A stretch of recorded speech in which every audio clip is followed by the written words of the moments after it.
Hello everyone, my name is Priyanshi Jain. Today our topic is metabolism of glycogen. So first question is what is glycogen? Glycogen क्या होता है? देखिए glycogen क्या होता है, हमारी बॉडी में जब हमें एनर्जी की रिक्वायरमेंट नहीं होती है या फिर हमें ग्लूकोज की रिक्वायरमेंट नहीं होती है तो हमारी बॉडी क्या करती है, इस ग्लूकोज को स्टोर करके रख लेती है। किसकी फॉर्म में? ग्लाइकोजन की फॉर्म में। काफी ज्यादा हमारी बॉडी में ग्लूकोज हो जाएगा तो क्या करेगी बॉडी, ग्लूकोज को ग्लाइकोजन बना देगी, उस ग्लाइकोजन को स्टोर करके रख लेगी। तो सिंपली ग्लाइकोजन क्या हुआ, एक स्टोरेज फॉर्म हुआ किसका, ग्लूकोज का। So glycogen is the storage form of glucose which is stored in animal body mainly in liver and muscles. तो glycogen क्या हुआ, एक storage form हुआ ग्लूकोज का जो कहाँ स्टोर होता है, एनिमल की बॉडी में। कहाँ पर मेनली स्टोर होते हैं, लिवर के अंदर और मसल्स के अंदर। Metabolism of glycogen occurs in 2 pathways। अब देखिए ग्लाइकोजन तो हमें समझ आ गया क्या होता है। मेटाबॉलिज्म का मतलब क्या होता है, मेटाबॉलिज्म के अंदर 2 प्रोसीजर आती है, 2 मैकेनिज्म आती है। पहली होती है एनाबॉलिज्म और दूसरी होती है कैटाबॉलिज्म। तो हम देखेंगे एनाबॉलिज्म क्या होती है और दूसरी कैटाबॉलिज्म क्या होती है। तो फर्स्ट है हमारी सिंथेटिक पाथवे जिसे हम बोलते हैं एनाबॉलिज्म। देखिए इसके अंदर क्या होता है, it occur formation of glycogen from glucose units is known as glucogenesis. इसका मतलब क्या होता है, एनाबॉलिज्म का मतलब होता है, एना से आप वर्ड याद रख लीजिए, ऐड होना। ऐड होने का मतलब क्या है कि काफी सारे ग्लूकोज एक दूसरे के साथ ऐड होते जाएंगे और क्या बना लेंगे, ग्लाइकोजन बना लेंगे। देखिए यहाँ लिखा है glucose plus glucose plus glucose plus glucose, काफी सारे नंबर ऑफ ग्लूकोज ऐड हो सकते हो, क्या बना लेंगे, ग्लाइकोजन बना लेंगे। मतलब यहाँ पे क्या हो रहा है, एनाबॉलिज्म हो रहा है और ग्लाइकोजन बन रहा है, इसका मतलब ग्लाइकोजेनेसिस हो रही है। ग्लाइकोजेनेसिस क्यों, क्योंकि यहाँ पे सिंथेसिस हो रही है। जेनेसिस का मतलब होता है किसी चीज का सिंथेसाइज होना, तो ग्लाइकोजन यहाँ बन रहा है, ठीक है। तो इस पाथवे को कहा जाता है एनाबॉलिज्म होना। काफी सारे ग्लूकोज ऐड होकर क्या बना लेंगे, ग्लाइकोजन बना लेंगे। इसी का अपोजिट क्या होता है, कैटाबॉलिज्म। कैटाबॉलिज्म का आप जनरली समझ लीजिए कट होना, किसी चीज का टूटना। तो यहाँ पे क्या टूट रहा है, देखिए जब हमें ग्लूकोज की नीड नहीं थी तो हमारी बॉडी ने क्या करा, ग्लूकोज को, काफी सारे ग्लूकोज को ऐड कर दिया और ग्लाइकोजन बना दिया, स्टोर कर दिया। अब जब हमें इन फ्यूचर ग्लूकोज की नीड होगी, बॉडी को रिक्वायरमेंट होगी, जरूरत होगी, तो बॉडी क्या करेगी, इस ग्लाइकोजन को तोड़ देगी और क्या बना देगी, तोड़ के ग्लूकोज बना देगी, ठीक है। तो इसे कहा जाता है कैटाबॉलिज्म होना या फिर ग्लाइकोजिनोलाइसिस, ग्लाइकोजन का टूटना। लाइसिस मतलब होता है ब्रेक डाउन होना। So breakdown of glycogen into glucose unit is known as glycogenolysis। इसका मतलब है कि ग्लाइकोजन का टूटना, किसके अंदर, ग्लूकोज यूनिट्स के अंदर टूटना, उसे क्या कहा जाता है, ग्लाइकोजिनोलाइसिस कहा जाता है। और ये मैकेनिज्म कौन सी होती है, कैटाबॉलिज्म, ब्रेक डाउन होना, ठीक है। अब ये ब्रेक डाउन हो जाएगा ग्लूकोज के अंदर और इस ग्लूकोज से हम क्या ले लेंगे, हमारी एनर्जी ले लेंगे। अब हम डिटेल में क्या देखेंगे कि ग्लाइकोजेनेसिस क्या होती है। तो ग्लाइकोजेनेसिस का सिंपली मतलब क्या है, यहाँ पे ग्लाइकोजन का यहाँ पे क्या मतलब है, ग्लाइको का मतलब यहाँ पे क्या है, ग्लाइकोजन, और जेनेसिस का मतलब यहाँ पे क्या है, सिंथेसिस होना, मतलब ग्लाइकोजन का बनना। कैसे बनेगा ग्लाइकोजन, काफी सारी ग्लूकोज की यूनिट्स एक दूसरे के साथ ऐड होती जाएंगी और ग्लाइकोजन बनाएंगी। तो डेफिनेशन क्या होगी इसकी, glycogenesis is the formation of glycogen from glucose. Glycogenesis क्या होती है, फॉर्मेशन होता है इसके अंदर किसका, ग्लाइकोजन का, किससे, ग्लूकोज से। हमने डेफिनेशन देख ली। नेक्स्ट है हमारी साइट क्या होती है, मतलब ये कहाँ पर होती है glycogenesis. Mainly it occurs in cytosol of liver and muscles. Mainly ये कहाँ होता है, साइटोसोल पार्ट में होता है। ये मेनली कहाँ होता है, लिवर की सेल्स में और मसल्स की सेल्स में होता है, उसमें भी कहाँ, साइटोसोल पार्ट के अंदर। But it can also occurs in every cell, but ये दूसरी सेल्स के अंदर भी हो सकती है। मेनली ये लिवर एंड मसल सेल्स में होती है। Glycogen is stored as granules in the cytosol where most of the enzyme of glycogen synthesis and glycogen breakdown are present। Glycogen बनने के बाद जैसे ये सेल है, सेल के अंदर ये ग्लाइकोजन ग्रैन्यूल्स की फॉर्म में, ग्रैन्यूल्स क्या होते हैं, छोटे छोटे ग्रेन्स टाइप होते हैं, ग्रैन्यूल्स की फॉर्म में ग्लाइकोजन क्या होता है, स्टोर हो जाता है। कहाँ पे, यहाँ पे साइटोसोल में क्यों स्टोर होता है, क्योंकि यहीं पर साइटोसोल के अंदर ही ग्लाइकोजन सिंथेसिस, ग्लाइकोजन को बनाने वाले एंजाइम्स भी प्रेजेंट होते हैं और ग्लाइकोजन को तोड़ने वाले एंजाइम्स भी यहीं प्रेजेंट होते हैं। अब नेक्स्ट है हमारे स्टेप ऑफ ग्लाइकोजेनेसिस। ग्लाइकोजेनेसिस के स्टेप्स क्या होंगे, देखिए स्टेप वाइज प्रोसीजर मैकेनिज्म को देखेंगे। तो पहला है हमारा एंट्री ऑफ ग्लूकोज, सबसे पहले ग्लूकोज की एंट्री होगी सेल के अंदर। So glucose is enter into the cell mainly of liver और skeleton muscle through a transporter known as GLUT two transporter. देखिए इस लाइन का मतलब क्या है, जैसे ये हमारा क्या है, ग्लूकोज मॉलिक्यूल है और ये हमारी क्या है, सेल है। तो ये ग्लूकोज मॉलिक्यूल इस सेल के अंदर सबसे पहले क्या हो रहा है, एंट्री हो रही है। फर्स्ट स्टेप है इसकी एंट्री होना। तो किससे एंटर होगा, यहाँ पे एक ट्रांसपोर्टर लगा होता है। सेल मेम्ब्रेन जो है यहाँ पे एक ट्रांसपोर्टर होता है जिसका नाम होता है GLUT2 ट्रांसपोर्टर। तो इस ट्रांसपोर्टर की हेल्प से ये ग्लूकोज इस सेल के अंदर एंटर हो जाएगा। देखिए यहाँ पे ग्लूकोज के मॉलिक्यूल पे 146 का क्या मतलब है, हमें पता है ग्लूकोज का जो फॉर्मूला होता है वो क्या होता है, C6H12O6। मतलब ग्लूकोज के पास 6 कार्बन होते हैं। तो यहाँ पे मैंने ये कार्बन नंबर ही डिनोट करें। यहाँ पे कार्बन नंबर 1 होता है, उसका स्ट्रक्चर आप सबको ध्यान होगा क्या होता है ग्लूकोज का स्ट्रक्चर। तो यहाँ पे कार्बन नंबर 1 होता है, यहाँ कार्बन नंबर 4 होता है और यहाँ पर क्या होता है, कार्बन नंबर 6 होता है। तो देखिए सेकेंड स्टेप में क्या होगा, यहाँ पे क्या है, ग्लूकोज मॉलिक्यूल है, ठीक है। ये ग्लूकोज मॉलिक्यूल कन्वर्ट होगा ग्लूकोज 6 फॉस्फेट में। कैसे कन्वर्ट होगा, यहाँ पे एक एंजाइम होगा ग्लूकोकाइनेज और हेक्सोकाइनेज। देखिए यहाँ पे होगा क्या, ग्लूकोज और ग्लूकोज 6 फॉस्फेट में सबसे पहले डिफरेंस देखिए क्या है। ये ग्लूकोज है और यहाँ पे 6 फॉस्फेट ऐड हो गया है। इसका मतलब यहाँ पे कोई फॉस्फेट ग्रुप जुड़ा है और कहाँ आके जुड़ा है, ग्लूकोज के छठे कार्बन 6 कार्बन पे आकर जुड़ा है। तो ये फॉस्फेट ग्रुप कहाँ से आएगा, ये फॉस्फेट ग्रुप आएगा, यहाँ पर आएगी एक एटीपी और यहाँ से निकल जाएगी एडीपी। एटीपी की फुल फॉर्म क्या होती है, एडेनिन ट्राइफॉस्फेट, और ये एडेनिन डाइफॉस्फेट। इसका मतलब ट्राइफॉस्फेट आए थे, 3 फॉस्फेट ग्रुप आए थे, बट यहाँ से निकले कितने, 2 ही, डाइफॉस्फेट ही निकले। इसका मतलब यहाँ पे इन्होंने एक फॉस्फेट ग्रुप छोड़ दिया है। किसको दे दिया, इस ग्लूकोज को दे दिया। इसलिए यहाँ पे ये 6 नंबर पे फॉस्फेट ग्रुप कहाँ से आया, ये एटी पर लेकर आई और इसको दे गई।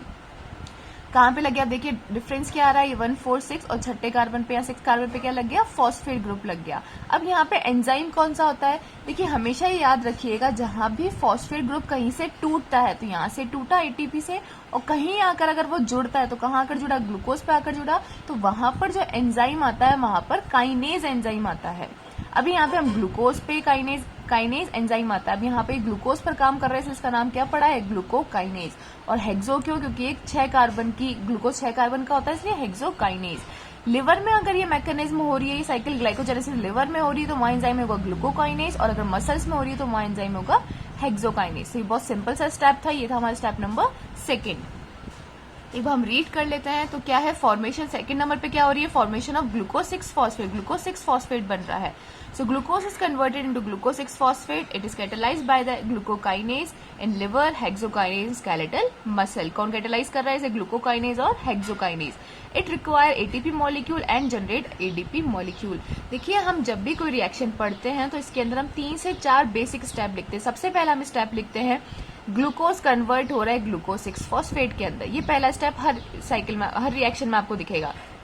सेकंड स्टेप हम लिखते हैं कि it is catalyse by the glucokinase, की कौन से एंजाइम से कैटेलाइज हो रही है। पहले स्टेप में लिखा जाएगा किससे क्या बन रहा है, दूसरे स्टेप में लिखा जाएगा ये कौन सा एंजाइम इसको कर रहा है, कौन कैटेलाइज कर रहा है इसे। तीसरे स्टेप में लिखा जाएगा कि हमें इस रिएक्शन को करने के लिए किस चीज की रिक्वायरमेंट है, तो यहाँ पे हमें एटीपी चाहिए था। और फोर्थ स्टेप में लिखा जाएगा कि यहाँ पे क्या चीज जनरेट हो रही है, क्या चीज निकल रही है। तो यहाँ पे क्या निकल रहा था, एडीपी निकल रहा था, ठीक है। ग्लूकोज से ग्लूकोज 6 फॉस्फेट बन रहा है, ये कैटेलाइज कर रहा है, एटीपी रिक्वायर है, और जनरेट क्या हो रहा है, एडीपी जनरेट हो रहा है। बेसिक 4 स्टेप हम हर रिएक्शन के अंदर इसी स्टेप वाइज लिखेंगे। नेक्स्ट है हमारा फॉर्मेशन ऑफ ग्लूकोज 1 फॉस्फेट। अब देखिए यहाँ पे क्या हो रहा है, डिफरेंस देखिए। सबसे पहले आप इसके अंदर डिफरेंस देखिएगा, उससे आपको समझ आ जाएगा। यहाँ पे ग्लूकोज 6 फॉस्फेट था, यहाँ क्या बना, ग्लूकोज 1 फॉस्फेट। इसका मतलब ये फॉस्फेट ग्रुप पहले छठे कार्बन पर था, अब ये फॉस्फेट ग्रुप कहाँ आ गया है, फर्स्ट कार्बन पर आ गया है। मेहनत कर करके देखिए इसमें हमें डिफरेंस क्या दिखा, डिफरेंस हमें समझ आ गया दोनों में डिफरेंस क्या है। अब यहाँ पे जो एंजाइम है वो कौन सा है, फॉस्फोग्लूकोम्यूटेज। देखिए यहाँ पे बेसिकली हो क्या रहा है, म्यूटेशन हो रहा है। म्यूटेशन का मतलब क्या होता है, किसी चीज की पोजीशन चेंज होना। तो किसकी पोजीशन चेंज हो रही है, यहाँ पे इस फॉस्फेट की पोजीशन चेंज हो रही है। कैसे, ये पहले कार्बन नंबर 6 पे था, फिर इसकी पोजीशन चेंज हो गई, कहाँ पर आ गया, कार्बन नंबर 1 पर आ गया। तो यहाँ पे जो एंजाइम है, अगर आपको फॉस्फोग्लूको याद नहीं होता है तो आप यहाँ पे सिंपली एंजाइम लिख सकते हैं म्यूटेज। म्यूटेज लिखना भी एकदम करेक्ट होगा। तो दोनों चीज में डिफरेंस समझ आ गया कि इससे ये कैसे बना। और यहाँ पे सिर्फ म्यूटेशन हो रहा है, पोजीशन चेंज हो रही है, किसी चीज की हमें जरूरत नहीं है। यहाँ पे हमें फॉस्फेट ग्रुप चाहिए था इसलिए एटीपी आया था, यहाँ पे कोई चीज हमें चाहिए नहीं, सिर्फ पोजीशन चेंज हो गई है। ये फॉस्फेट ग्रुप यहाँ से कार्बन नंबर 1 पे आ गया। एंजाइम कौन सा है यहाँ पर, म्यूटेज। तो स्टेप नंबर 3 क्या है हमारा, formation of glucose 1 phosphate, glucose 1 phosphate का बनना। यहाँ पे हो क्या रहा है, phosphate group from carbon number 6, phosphate group carbon number 6 से म्यूटेट हो रहा है and move to carbon number 1 of glucose and form glucose 1 phosphate. Carbon number 6 से कार्बन नंबर 1 पर क्या हो गया, मूव कर गया या फिर म्यूटेट हो गया, क्या बना लिया, ग्लूकोज 1 फॉस्फेट बना लिया। सेकंड वही हमने फर्स्ट लिखी है स्टेप, सेकंड हम क्या लिखेंगे, it is catalysed by enzyme phosphoglucomutase. Fourth है जो हमारी वो है फॉर्मेशन ऑफ यूडीपी ग्लूकोज। देखिए इसके अंदर क्या बनेगा, बाद में अब क्या बनेगा, यूडीपी ग्लूकोज बनेगा। कैसे बनेगा देखिए, स्टेप नंबर 4 में अब क्या हो रहा है, यहाँ पे क्या बन गया था, ग्लूकोज 1 फॉस्फेट बन गया था। अब थर्ड नंबर पे, फोर्थ नंबर पे क्या बना है, यूडीपी ग्लूकोज बना है। अब देखिए दोनों में डिफरेंस क्या है, ये फॉस्फेट ग्रुप यहाँ से ये फॉस्फेट ग्रुप का नाम हटा है और यहाँ पे क्या जुड़ा है, यूडीपी जुड़ा, ग्लूकोज तो है। अब ये यूडीपी क्या चीज है, और यहाँ पे आ क्या रहा है, यूटीपी, और निकल क्या रहा है, पीपीआई। अब देखिए इसका मतलब क्या है, यहाँ पे क्या आ रहा है, यूटीपी। तो सबसे पहले हम देखते हैं यूटीपी क्या होता है। यूटीपी की फुल फॉर्म होती है यूरेडिन ट्राइफॉस्फेट। देखिए यहाँ पे होता क्या है, ये पूरा एक यूटीपी का स्ट्रक्चर है, यहाँ से यहाँ तक पूरा क्या है, एक यूटीपी है। यूरेसिल, राइबोस और 3 फॉस्फेट ग्रुप। तो यूरेसिल और राइबोस इन दोनों को मिलाकर क्या कहा जाता है, यूरेडिन कहा जाता है, और इस पे 3 फॉस्फेट के ग्रुप लगे होते हैं, इसलिए इसको क्या बोला जाता है, ट्राइफॉस्फेट। इस पूरे को मिला के कहा जाता है यूरेडिन ट्राइफॉस्फेट। होगा क्या कि यूटीपी, ये क्या है, एक यूटीपी, ये यूटीपी टूट जाएगा एक तो यूएमपी के अंदर। यूएमपी का फुल फॉर्म क्या होगा, यूरेडिन मोनोफॉस्फेट। इसका मतलब यूरेडिन का मतलब क्या है, यूरेसिल और राइबोस, और मोनोफॉस्फेट का मतलब क्या है कि यहाँ पे एक फॉस्फेट ग्रुप जुड़ा है। तो ये क्या हुआ, पूरा एक यूएमपी। तो देखिए यहाँ पे बेसिकली क्या हुआ, यहाँ से ये टूट गया, यूटीपी यहाँ से टूट गया, तो ये 2 पीपीआई या फिर 2 पीआई अलग हो गए, और ये वाला पूरा स्ट्रक्चर इसको क्या कहा गया, यूएमपी, और इसे क्या कहा गया, 2 पीआई या फिर पीपीआई। पीपी का मतलब क्या है, 2 फॉस्फेट ग्रुप, और आई का मतलब क्या होता है यहाँ पे, इनऑर्गेनिक। ये फॉस्फेट ग्रुप क्या होते हैं, इनऑर्गेनिक, इसलिए यहाँ पे लिखा जाता है आई। तो यहाँ पे हमें क्या मिला, यूएमपी और 2 पीपीआई या फिर पीपीआई। ठीक है, ये समझ आ गया। अब देखिए यहाँ पे क्या हुआ, यूटीपी तो आया, ये यूटीपी आया और क्या निकल गया, पीपीआई निकल गया, और किसको छोड़ गया, यहाँ पर ये एक यूएमपी को छोड़ गया। आया समझ, यहाँ पे किसको छोड़ गया, यूएमपी को छोड़ गया। अब यूएमपी क्या करेगा, ये है हमारा यूएमपी। अब ध्यान से देखिए, ये तो पहला वाला स्ट्रक्चर है, ये वाला सेम है, इतना ये सेम है हमारा, यहाँ तक 1 पे क्या लगा है, फॉस्फेट ग्रुप जुड़ा है, और यहाँ पे किसको छोड़ गया, यूएमपी को छोड़ गया। ये हमारा यूएमपी है, ये यूरेडिन और ये मोनोफॉस्फेट। ये फॉस्फेट ग्रुप यूएमपी का, ये फॉस्फेट ग्रुप इससे जुड़ जाएगा, इस वाले पहले वाले फॉस्फेट ग्रुप से जुड़ जाएगा, और क्या बन जाएगा, अब ये क्या बन गया, यूडीपी, डायफॉस्फेट बन गए। ये यूरेडिन 1 2 फॉस्फेट, और ये पूरा स्ट्रक्चर क्या है, ग्लूकोज ही तो है, ये बेसिक जो ग्लूकोज का स्ट्रक्चर होता है ये वही तो है। तो यहाँ पे क्या बन गया, ये यूडीपी और ग्लूकोज। समझ आया कैसे बना, यूडीपी ग्लूकोज बन गया। ठीक है, यहाँ पे जो एंजाइम रहेगा वो रहेगा यूडीपी ग्लाइकोपायरोफॉस्फोराइलेज। तो यहाँ पे क्या हुआ, स्टेप नंबर 4 पे ग्लूकोज 1 फॉस्फेट से यूडीपी ग्लूकोज बन गया, यूटीपी आया, पीपीआई निकल गया, यूएमपी को छोड़ गया, और यहाँ पे जो एंजाइम रहा वो ये रहा। तो पहला स्टेप देखिए हम इसमें क्या लिखेंगे, इन दिस स्टेप सबसे पहले वही स्टेप होगा कि ग्लूकोज 1 फॉस्फेट कन्वर्ट हो जाएगा यूडीपी ग्लूकोज के अंदर। कौन कैटेलाइज करेगा इसे, यूडीपी ग्लाइकोपायरोफॉस्फोराइलेज कैटेलाइज करेगा। इस रिएक्शन में किसकी जरूरत है, यूटीपी की जरूरत है, और क्या जनरेट कर रही है, ये पीपीआई जनरेट कर रही है। ये वही रिएक्शन लिखी है मैंने जो उस डायग्राम में समझाई थी, इसको एक बार आप रीड कर लेना। नेक्स्ट स्टेप में देखिए क्या होगा, यूडीपी। अब देखिए क्या होगा, अब है हमारा स्टेप नंबर 5। अब क्या होगा, यहाँ पर एक प्रेजेंट होता है, इसे कहा जाता है ग्लाइकोजेनिन। ग्लाइकोजेनिन क्या होता है, ये वाला जो स्ट्रक्चर है, यहाँ पे काफी सारे ग्लूकोज की यूनिट्स होती हैं, बहुत सारी ग्लूकोज की यूनिट्स होती हैं, और उसके ऊपर एक टायरोसिन लगा होता है। टायरोसिन क्या होता है, एक अमाइनो एसिड, और उस अमाइनो एसिड पे क्या होता है, एक OH ग्रुप लगा होता है। तो इस पूरे स्ट्रक्चर को कहा जाता है ग्लाइकोजेनिन। इसको प्रीकर्सर कहा जाता है ग्लाइकोजेन का। क्यों, क्योंकि यहाँ पे ऑलरेडी बहुत सारी ग्लूकोज, काफी सारी ग्लूकोज की यूनिट्स से जुड़ी होती है, और इस पे OH ग्रुप लगा होता है, ये होता है ग्लाइकोजेनिन। होगा क्या कि ये यूडीपी, ये ऑलरेडी साइटोसोल में प्रेजेंट होता है, ये यूडीपी और ये ग्लाइकोजेनिन एक दूसरे से क्या होंगे, ऐड हो जाएंगे। ऐड होकर क्या होगा, देखिए ऐड होकर क्या होगा कि इस OH का ये आया यहाँ पर, यही स्ट्रक्चर मैंने यहाँ बनाया है, ये ग्लाइकोजेनिन, यहाँ पे काफी सारे ग्लूकोज यूनिट्स हैं, इस पे OH ग्रुप लगा है।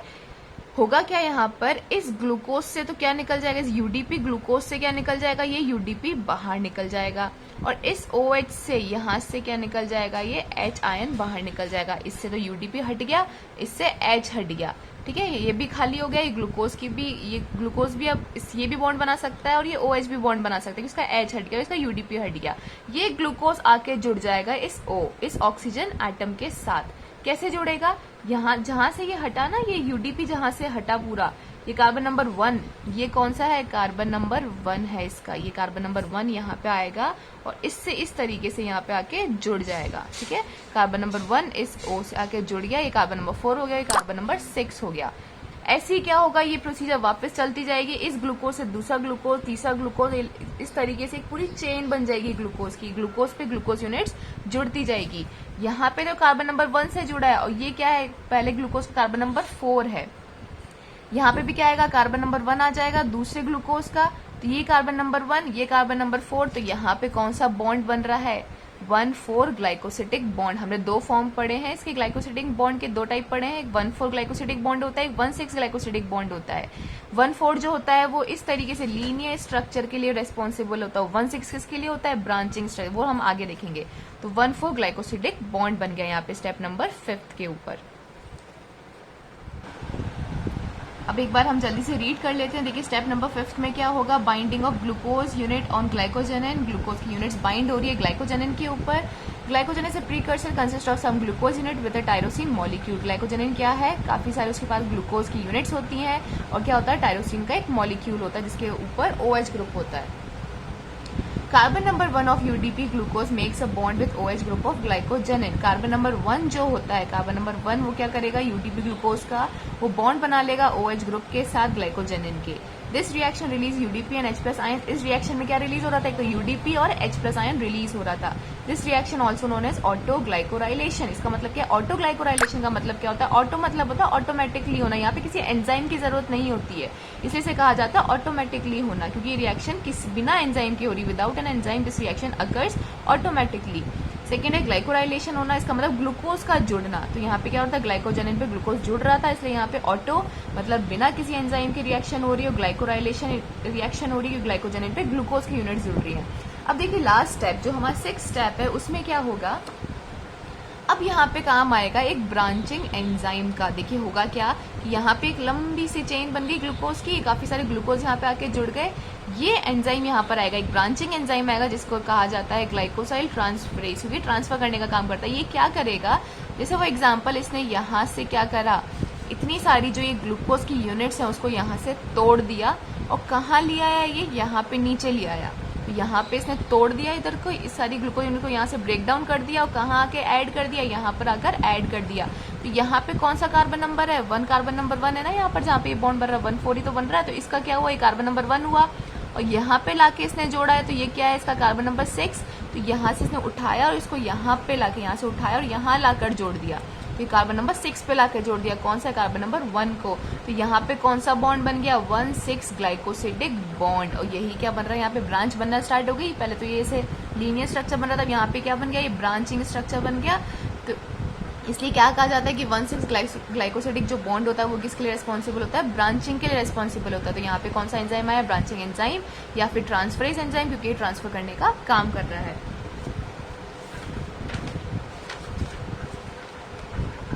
तो देखिए लास्ट 6 स्टेप में क्या हो रहा है, synthesis of glycogen by transferase. Glycogen बन रहा है, लास्टली वो क्या बन गया, ग्लाइकोजन बन गया है, किसकी हेल्प से, ट्रांसफरेज की हेल्प से।